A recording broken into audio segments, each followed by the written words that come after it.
All right, let's talk about something we literally do every single day, something that powers our entire world: exchange. It's the engine of our economy, and honestly, its story is way more fascinating than you might think. I mean, really think about that for a second. How did we make that incredible leap? How did we go from swapping actual physical stuff to just tapping a phone and having a coffee pop into our hands? That's the journey we're going to take today. So to get this, we have to start at the very beginning, with the simplest form of trade there is: barter. It sounds easy, right? But it's hiding this massive economy-stopping problem right under the surface. At its heart, bartering is just a straight-up swap. You have something I want, I have something you want, we trade. Done. Simple. But what happens when what we want doesn't line up perfectly? That's where it gets messy. Yeah, this is where the whole thing just grinds to a halt. The real problem isn't about the goods or services themselves, it's a total failure of coordination. And the best way to see it is with a quick story. Okay, look at this. You've got a farmer with apples who needs shoes. The shoemaker has shoes, but, he doesn't want apples. He needs a haircut. Then you've got the barber who loves some apples, but he can't offer the shoemaker a haircut for shoes he doesn't want. You see the problem? Everybody has something that somebody else wants, but because the wants don't directly connect, nobody gets anything. The whole economy is frozen. This classic problem has a pretty fancy name: the double coincidence of wants. It's a mouthful, I know, but all it means is that for a trade to work, I have to want exactly what you have at the exact same moment you want exactly what I have. And cracking this one problem led to probably one of the greatest inventions in all of human history. And that invention, of course, is money. But I want you to stop thinking about it as just paper and coins for a second. The real genius was seeing money as a kind of social technology, a tool we invented to help us all get along and cooperate. Now, this is such a powerful way to think about it. It's saying money isn't just stuff, it's a system for managing value and trust. Delayed reciprocity just means I can give you something today and you can pay me back later. Trust compression means we don't need to be best friends to do business. It basically performs three incredible functions that blow the barter problem out of the water. Let's break them down. First, and this is the big one, money is a medium of exchange. It's the ultimate middleman. Suddenly, our farmer doesn't have to find a shoemaker who's craving apples. Nope, he just sells his apples to anyone for money, then takes that money and buys shoes. Just like that, the chains of the double coincidence of wants are shattered. Second, money is a unit of account. Think of it like a universal measuring stick for value. Without it, you're stuck asking crazy questions like, so how many apples is a haircut worth? It's a mess. Money fixes this by putting a price tag on everything. It gives us a common language to talk about value.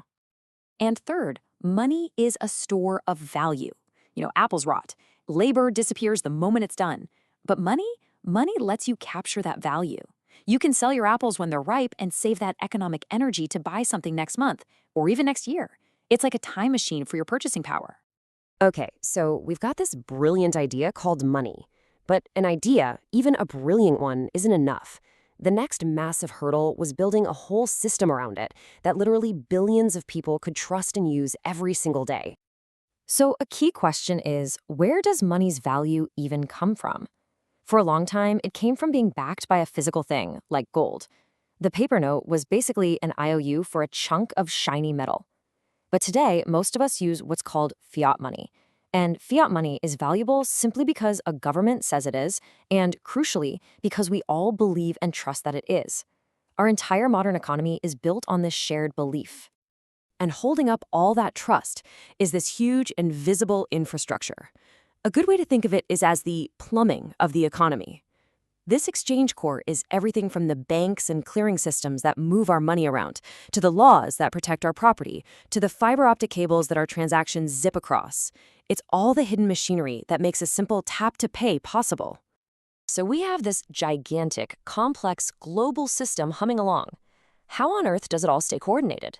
How does a coffee grower in Brazil know that someone in Stockholm wants a latte? Well, it all comes down to a single, incredibly elegant signal that everyone on Earth can understand.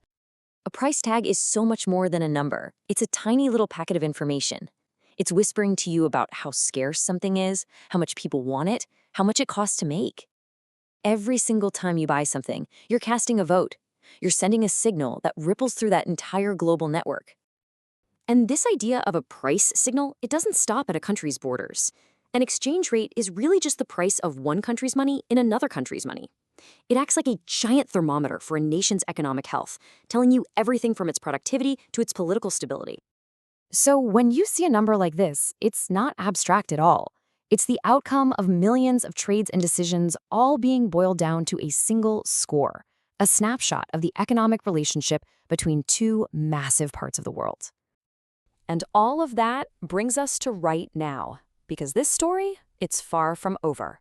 In fact, technology is pushing us into a brand new chapter, one that might be just as revolutionary as the invention of money itself. The next great frontier seems to be what some are calling zero-cost exchange. The dream here is that digital tech can get rid of all the friction, all the fees, the delays, the paperwork, until a transaction costs almost nothing. We're talking about instant, automated, nearly free trade on a global scale. But you gotta ask, what's the catch? This incredible efficiency brings a whole new set of really thorny challenges. If every transaction is frictionless, does that mean it's also perfectly surveilled? Does all the power end up in the hands of the few giant companies that build these new platforms? And what happens when the fundamental rules of our economy aren't written in law books, but in lines of computer code? And that really leaves us with the critical question for our time. This whole journey from barter to here has been about rewriting the rules of exchange to unlock amazing levels of human cooperation. But as those rules now get embedded in code, into automated systems that move at the speed of light, the question we all have to ask is, who gets to write the new rules? And what values are they going to build into the engine of our future?